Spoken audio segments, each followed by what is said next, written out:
Hi நண்பா, இந்த ஒரு வீடியோவில் யாரும் எதிர்பாராத ஒரு ட்விஸ்ட் வந்து பார்த்தீங்கன்னா எழுந்திருக்குது. அதாவது தயவு செய்து யாரும் இதை பண்ணாதீங்க அப்படின்னு ஆளுங்கட்சி சார்பாக வந்து பார்த்தீங்கன்னா ஒரு முக்கியமான ஒரு அதிரடியான ஒரு அறிவிப்பு வந்து வெளியிட்டிருக்கிறாங்க.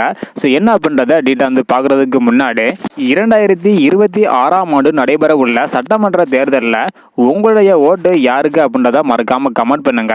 ஓகே அன்பா, வாங்க நைக்கான வீடியோக்குள்ள போகலாம். ஓகே அன்பா, கடந்த செப்டம்பர் 13ஆம் தேதி சனிக்கிழமை தமிழக வெற்றி கழகத்தோட தலைவர் விஜய் அவர்கள் சுற்றுப்பயணத்தை தொடங்கியிருந்தாங்க. தொடங்கியதில் இருந்தே மத்தியில் ஆளும் பாஜகவையும் தமிழகத்தில் ஆளும் திமுகவையும் கடுமையாக விமர்சித்துட்டு வந்தாங்க.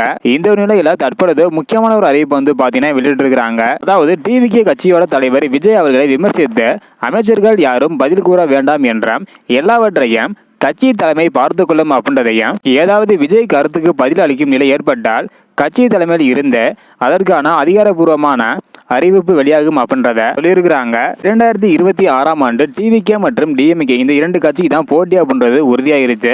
ஸோ இந்த ஒரு காரணத்தினால டிவிகே கட்சியோட தலைவர் விஜய் அவர்கள் சொல்வதை யாரும் கண்டுக்க வேண்டாம் அப்படின்றத சொல்லியிருக்கிறாங்க.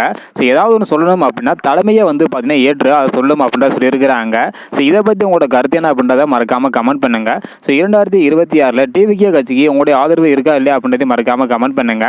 இந்த வீடியோ பார்த்தீங்கன்னா மறக்காம எல்லாருக்குமே ஷேர் பண்ணுங்க. ஓகே அன்பா, தேங்க்யூ.